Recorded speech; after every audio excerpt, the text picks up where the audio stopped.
Can running a business from home be an opportunity to teach your children valuable life lessons? And can beautiful products offered in the marketplace be a means to evangelize? We're talking with a very popular Catholic speaker and best-selling author, Dr. Carrie Gress, about her family's homeschooling adventure. Stay tuned. Welcome to Homeschooling Saints, the podcast that helps you create the homeschool you love for the people you love. Our host is Lisa Mladinich, a Catholic life coach, TV host, best-selling author, and an instructor at Homeschool Connections.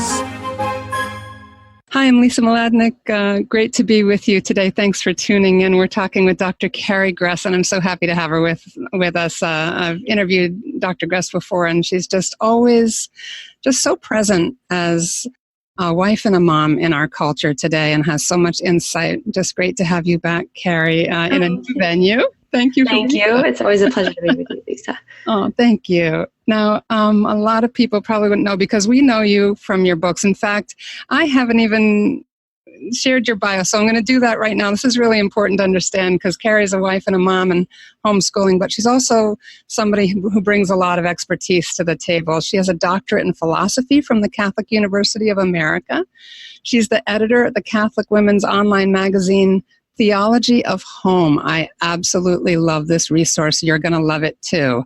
She's the author of several books, including The Marian Option and The Anti-Mary Exposed. She is the co-author of a forthcoming book, Theology of Home. Carrie is a homeschooling mother of 4 and lives in Virginia with her family.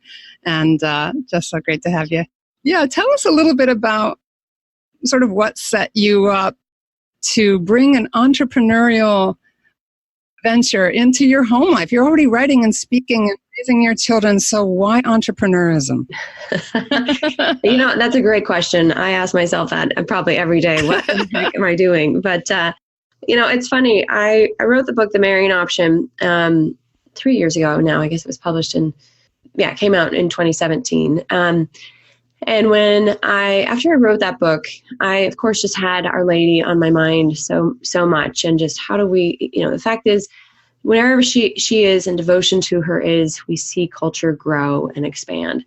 And I was just really, this idea just kind of resonated with me. And I was just thinking, how do we expand Our Lady into the culture? And I had just spent some time out in Oregon, and my sister and her husband have a store out there, and they have these gorgeous candles that they sell. They get from different vendors, and we all know these candles. They're just beautiful soy candles. They're packaged gorgeously. They smell amazing, and they burn for like 40 hours. So they're just awesome to put in your kitchen, especially when you've been cooking, and they just smell amazing. So it just struck me: why can't you find any of these candles about Our Lady? Why, look up the wealth that the Catholic Church has in terms of scents and artwork. I mean, there's no greater patron in the history of the world than the Catholic Church. So we have all this amazing artwork, all these different concepts that could so easily go into a candle. And so the idea just jumped in my head, standing in my kitchen one afternoon. And I have to say, I am not crafty. I am someone who loves to delegate crafts. In fact, I don't do any art at our home. We have a dear friend that has art classes that my children have gone to for years. But so that's not my wheelhouse. So it wasn't like I was already making candles or somehow knew what was involved in it. I had no idea. So I thought, it'll be easy to find a vendor to make these for us, and we'll just slap our own label and box and, all of that. And of course, we ran into 2 problems. First of all, it's a very liberal industry. So, I would approach people and then I would say, well, are Catholic candles? And, I wouldn't get emails back after that explanation. And then, it was really interesting too, though, because I think my husband is the research arm of the family, so to speak, and he's just started doing a ton of research into it. And it was I think it was important for us to learn how candles are made so that we could make them the way that we wanted them to be made. Because obviously there's so many different kinds of candles and there's so many different additives and things that are put into them so that they'll look more beautiful or they'll smell more beautiful. And we were really trying to be conscientious about that and not add things that we, would take away from the purity of the candles. So anyway, we ended up developing this line of candles, and but simultaneously, I was also working on, I first started this website called My Favorite Catholic Things. And it was completely a whim. It was like, I had the idea, and, before the next night I went to bed, I just pulled together this website, and, it just all came to me very, very quickly. And they were just fun entries things that I just loved in the church, whether it was a chapel I had seen on a trip, or a jewelry maker that I particularly liked, or there's this wonderful store in Rome that dates back to the early Dominicans that I loved to feature, things like that. So I wrote these short articles on these topics. And, I've been writing articles for 10 years now, at least, probably closer to 15. And I know how to, which aggregate sites to sort of point them to, but I didn't know where to go with these very feminine, very female types of articles that appeal to women. I just didn't know of an aggregate site for women's content. And so from there, it kept bothering me that there wasn't something like this that could bring all of these ideas together. And so I thought, well, I'll just make one myself. And that's really where Theology of Home came from. But, the Holy Spirit's amazing, because, of course, I think I'm doing all these things independently of one another. And then, the next thing, I have this aggregate site. I have candles, which, turned out to be amazing. And then I had this idea for the book called Theology of Home, and that's coming out in the fall. And so all of these pieces are just fitting together. But in the meantime, I'm paying very close attention to women, and how is it that women absorb information? How is it that we share information? How is it that we talk to each other? Because, of course, I was researching the book and writing the book, The Anti-Mary Exposed, and I was seeing all these different ways in which this anti-Marian spirit has been able to grip us and hang on to us and influence us. And one way that I think we completely disregard, but that's so powerful, is magazines. And, I can say in those dark moments when I had 4 very small children and, I just needed a break, one of the things I would do was just, my mother-in-law would always send me a subscription to Real Simple. It would just be like luxuriating to sit for 10 minutes in peace to just flip through that magazine. And I don't even know exactly what it is. I think it pulls you out of your own life. It gives you new things to be creative and think about. But there's just something about magazines. But I've also noticed that we haven't done a good job as pro-lifers, as Catholics, of providing that kind of content on a regular basis to women very, very specifically. So we constantly are sort of draining our resources by allowing these very pro-abortion magazines influence so many of us in so many Can I just ways. Stop for a moment, Kerry, just to clarify, because I love what you've done with your website, Theology of Home, just so that women understand what the pieces that are continually aggregated there. These are not Carrie generating lots of articles. She's drawing from a lot of different sources, and you've got everything from where to get beautiful high heels or jewelry, whatever it is, to bringing out, fighting the culture wars and other kinds of topics. It's for the whole Catholic woman. Right. And this idea of luxuriating in a magazine that's written by the pro-abortion side of our culture in order to delve into beauty. What's our alternative to that? Yeah, no, I think that's, you raise a great point, and that's exactly it, is just focusing on, of course, our faith. We usually have about 5 articles related to the faith and helping us grow in our faith. And then there's about 5 more that are, like you said, finding shoes or handbags or gardening or travel or things of general interest. And we read through all of them to make sure that there isn't, the hidden agenda in them, or even ads. There's several sites that we just can't even post because we can't trust, the ads might not be bad today, but tomorrow they could be a disaster. So we're trying to weed through those things so that, women aren't opening things that are going to end up scandalizing them. But I think it's important because even, I was at an event a couple of weeks ago, and it was so funny. There was a bunch of women. We were sitting at a table, and I was paying attention to the conversation because we went from talking about very serious topics to someone jumping in and saying, "Oh, I just found this great thing to get stains out of white couches." And then, we moved on to something else. And, we have this way of just jumping from topic to topic. And that's how we engage each other. And that's what a magazine does, is sort of jumps from all of those topics. And, it's funny, when I got married, I did that with my husband, and he would get lost. Like I found myself having to say, stop, I'm changing subjects now. Because he just thought, what is, talking about waffles have to do with what you just mentioned? It has nothing to do with each other. I'm moving on, changing subjects. So, but women, you don't have to do that. We just have this kind of natural flow from one idea that could be very abstract to something very concrete, and then back to the abstract very quickly. And that's, I think, what magazines do. So there is something sort of universally appealing about them. And it's even interesting if you look at what's happened to the publishing world, because almost nothing is in paperback anymore. There's nothing printed anymore except women's magazines. Women are, famous for impulse grab at the checkout stand. That's why they're there. Airports, I spend a lot of time in airports, and I'm just amazed at how many magazines there are at airports. And, a lot of times I'll be getting on a flight and I'll have finished a magazine, and I'll just walk up to any woman and say, do you want this magazine? I'm done with it. And she'll be like, yes, it feels like a great gift. So that's really nice. Anyway, I think it's an interesting element that we have definitely neglected, because, and this is kind of the stuff that, it's not going to happen on a parish level. This is not what our priests should be doing for us. They don't need to be providing us with recipes to help us make Friday night, meatless dinners easier.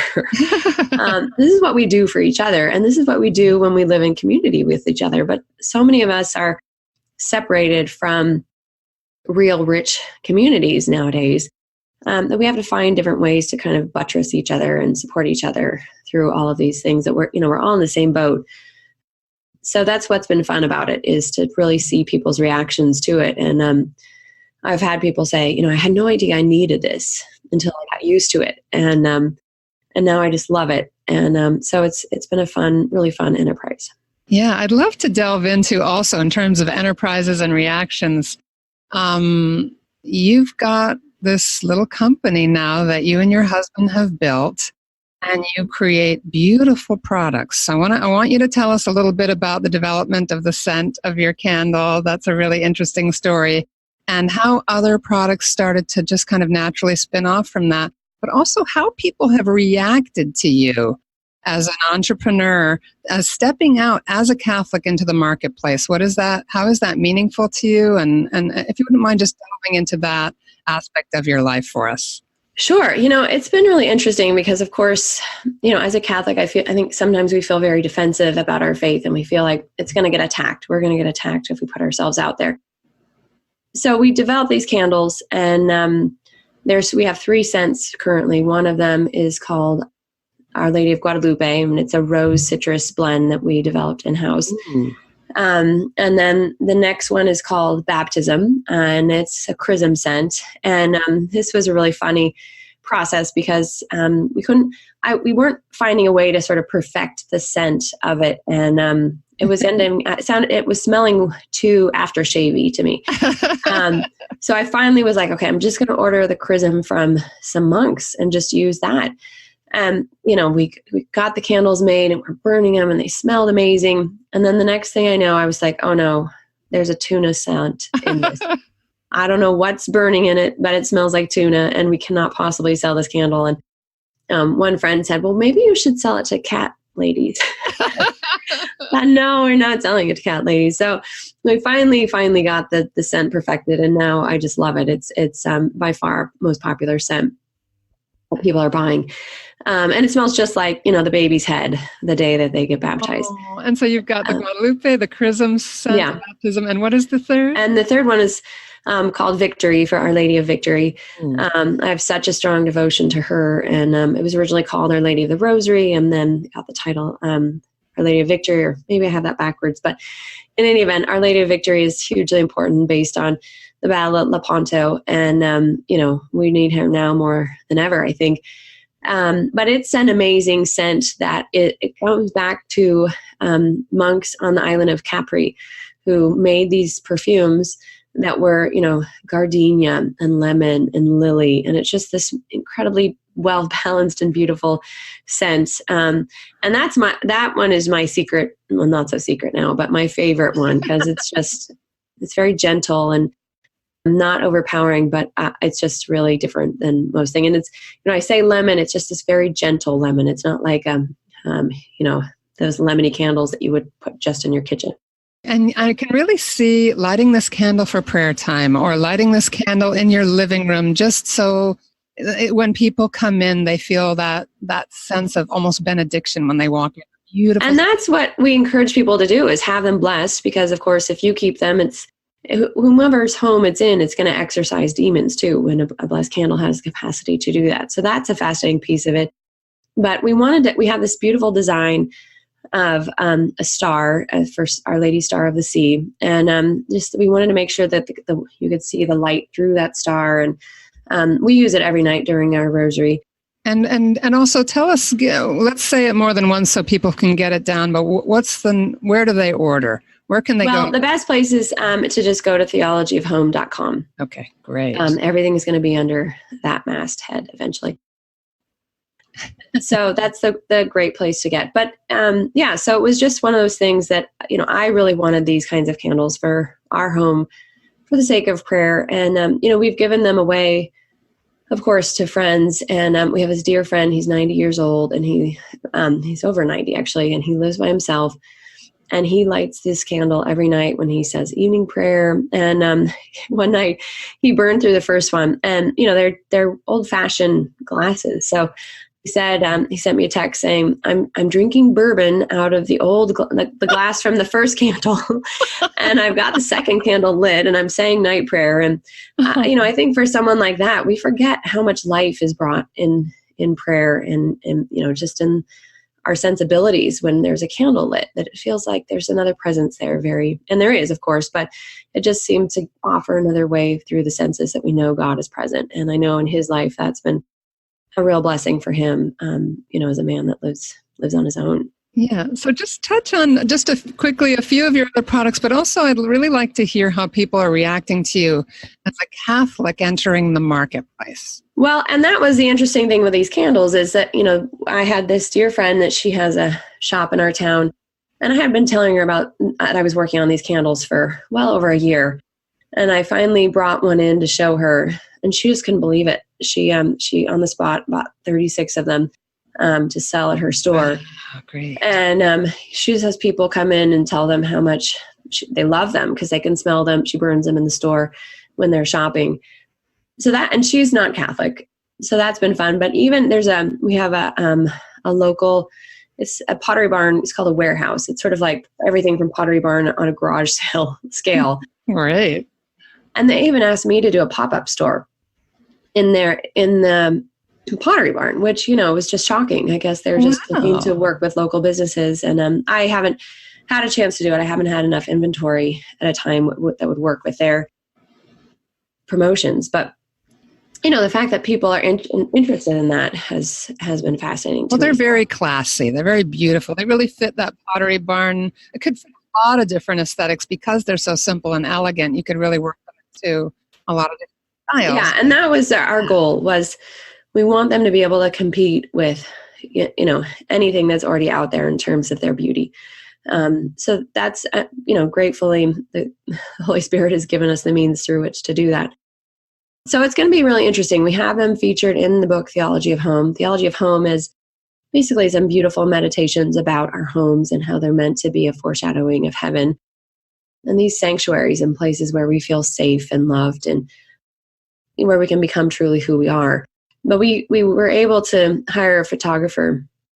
We have over 200 pictures in the book. So we included the candles in the book. Anyway, it's going to be really interesting to see what the reception of the whole line is, really. And we've since we're adding on this fall some really cute handbags. I just figure out what is it that I would love to have in my home as a Catholic woman. So and we're building a product line around that. So we have a jute bag, like cute little leather handles with our logo on it that says Theology of Home. And we're working now with a local vendor to make us some cutting boards, this gorgeous white maple with our star on it. And, these kinds of things that we could give someone as a wedding gift or housewarming gift. We're really focusing on that. And don't you have sort of packages, groupings that people can buy as wedding gifts? Yeah, that will be the case is exactly. You could purchase them together and then we'll put them beautifully so that could be a great wedding gift. So it is selling something in the marketplace, a form of evangelization. I know Billy Graham once prophesied, and a lot of evangelicals in the marketplace take this very seriously, that the next mission field is the marketplace. Yeah. No, I think absolutely. And that's been the fun thing about our products is I don't think they feel like you're being evangelized through them, but it's very subtle, and it's very, we live in a very post-logical age. So we have to get people on the emotional level. And that's what a candle does. If it, one woman said she smelled my candle and it took her back to, being 6 years old in her church again. And those emotions are strong. And if we can start associating Catholicism with beautiful things again, I mean, this is why people love Europe, because they did things beautifully there. They had, fine craftsmanship. And again, we can see the influence of Our Lady there, where, beauty just oozes out of Catholicism when we're living it right. So, there's nothing about these products that I think you would look at and say, wow, that's Catholic evangelization. But there is when you feel like, your whole life is sort of starting to encompass the faith, and it's not this separate thing where you just do it on Sunday or have your home life and then your spiritual life is just in books, but where they're kind of symphonic and all of these pieces flow together. So you have gorgeous pieces in your home that reflect your faith. Absolutely. And beauty speaks to the heart in a way nothing else can, as far as transcendence. So many people, there are many stories of people walking into a Catholic church and suddenly being converted. And my personal take on that is beauty opened their hearts, and then the source of that beauty, Jesus Christ, was able to enter in. Amen. And I think that's exactly what happens too with just thinking about these products, in the sense of just giving people a way to experience, this whole love of our homes. It's really a fad right now, but it's not just a superficial fad. I think it really is touching on something that people are longing for. And so if we can go deeper and take people deeper, rather than just here's change out your throw pillows, if we can give them a deeper way to sort of understand those yearnings of their heart that are filled by obviously God, but we're trying to fill them with just the home itself instead of what the home points to. I think that's the next the layer that we need to get to, and then people are yearning to get to, is how do we truly make our homes this reflection of God instead of just a superficial, museum kind of experience that I think that happens a lot too. So. Wow. Yeah, I think people listening, maybe some of you, I know sometimes when I'm listening to people in interviews, I imagine that they have it all together every day. But your children get to see you in real time, problem solving, creating, working out products. Your husband and you with your different gifts. You said he's the researcher. You have these complementary gifts coming into play here. The flavor of love that's being poured into the venture, rather than just, this is all about making money. Making money for the family, beautiful thing to do. Very blessed by God. We have to do that. But in this other sense, your children must be picking up on so many beautiful lessons here. What are you noticing about the impact of entrepreneurism in your home? That's a great question. My father was an entrepreneur. He had a wholesaling company that I remember the day very clearly when he and my mom told me that he was quitting his job as a buyer for a major company in the Northwest and was going independent and starting this business. We ended up working in it, every summer for, I think, probably breaking so many labor laws, because I can remember working at, 10 years old, sitting in the warehouse, pricing rubber bands and had to go out. But it was a great experience in so many different levels, because I saw, first of all, how hard he worked, and, the money doesn't grow on trees. And that just what it took to build a company. I mean, he moved from 3 different buildings, I think, by the time his death. When he'd passed away, he'd gone into 3 different buildings. So I saw the company grow and expand under his care. And it also made me a great employee. Like at 16, I ended up having, I had a pretty good high school job, and it just kept going from there because he had sort of instilled that work ethic in me. So I'm loving passing this on to my own children, because I have to say my homeschooling experience was really transformed by that great book, Homeschooling from Rest. I think Sarah McKenzie, I think, is author of that. But her idea is basically, you've got these 3 or 4 things that you have to do every day, and then you just live your life. the way that you would live it. And so that for us obviously includes museums, and, we're in the DC area, so we get to a lot of those, and there's so much history around us all the time.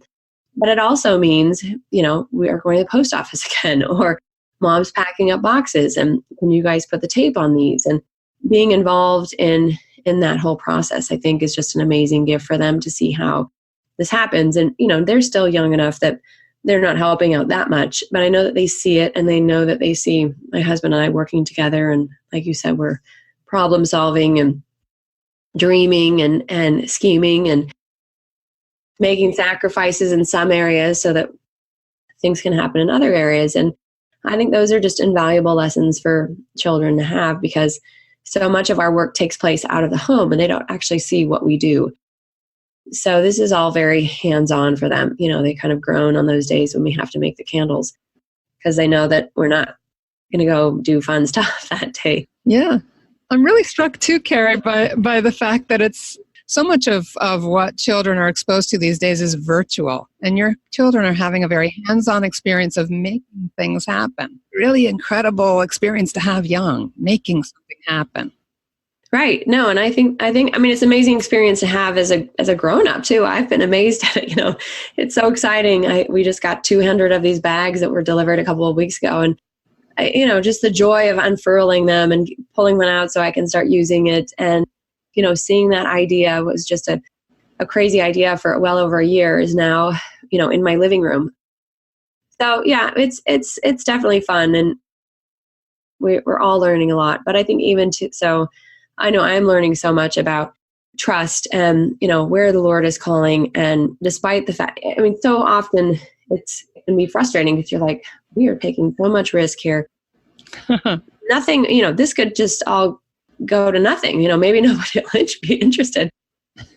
And I think that's where the trust in what the Lord is calling us to, and just moving forward in that, really with that expectation of, we praise you in fruitfulness, we praise you in barrenness, and really learning that they go hand in hand sometimes. And we just have to continue that offering of praise no matter what situation that we find ourselves in, but continue to be led. And so anyway, it's been a great adventure.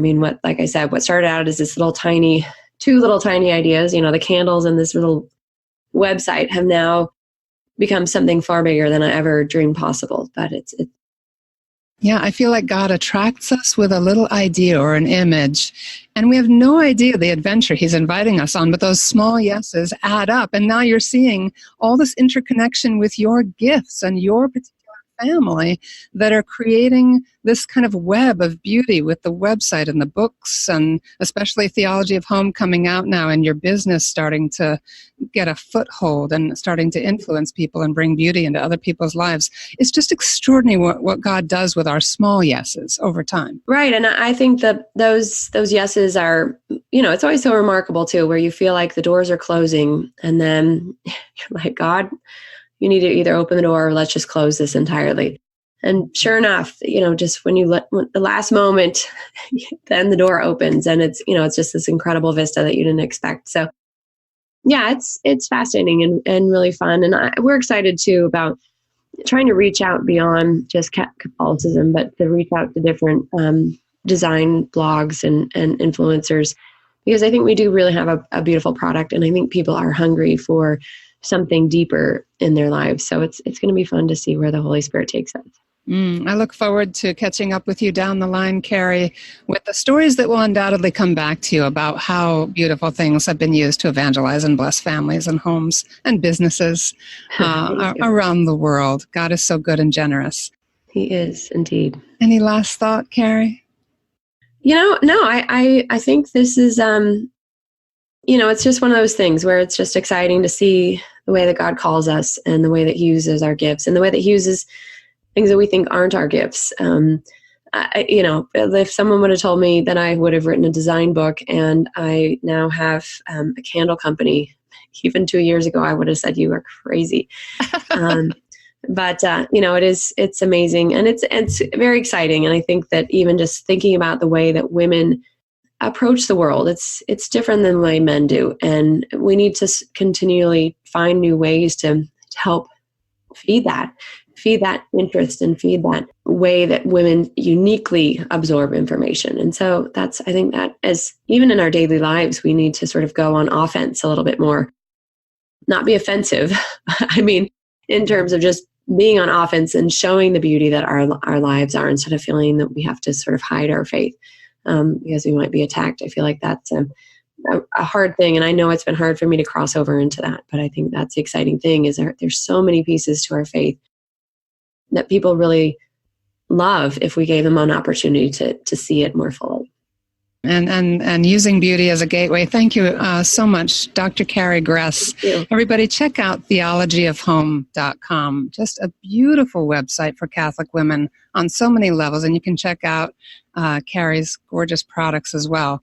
We really enjoyed talking with Carrie, and I hope that you'll take to heart that whether you're doing a part-time job or multi-level marketing in your home or whatever it is that is teaching your children valuable lessons, the ways that you bring beauty into your life and the lives of others, how that naturally evangelizes. We can trust those small yeses to build to the bigger picture that God has in mind for us and for our families. And please stay tuned. We have a short feature for you before we sign off for the day. And again, this has been Dr. Carrie Gress, and I'm Lisa Mladinich. Thanks for being with us.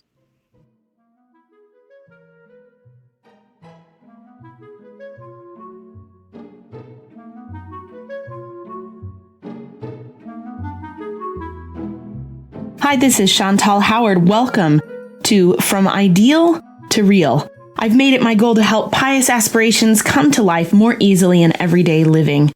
Today we're going to discuss how we can enhance our family meal prayers. This is one moment where we all gather and typically pray together, but we often rush through it and overlook the opportunity for what it is. A remarkable chance to form the hearts and souls of our family and develop a rich family culture. I truly believe this is one of the most valuable moments we have in our family prayer life, and that we should learn to leverage it more. So today, I'm going to give you a glimpse into my family's meal prayer life. We love to sing. We're going to share with you 3 simple songs that you could incorporate in your own family's prayer life. It's my hope that you will take these beautiful songs and listen to them over and over again until you can begin to incorporate them into your own family.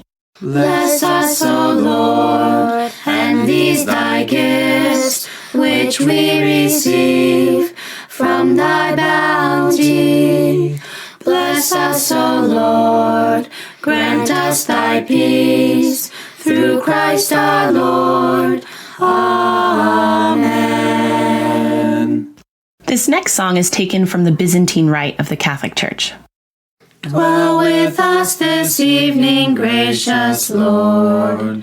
The eyes of all creatures look to you, and you give them their food in due time.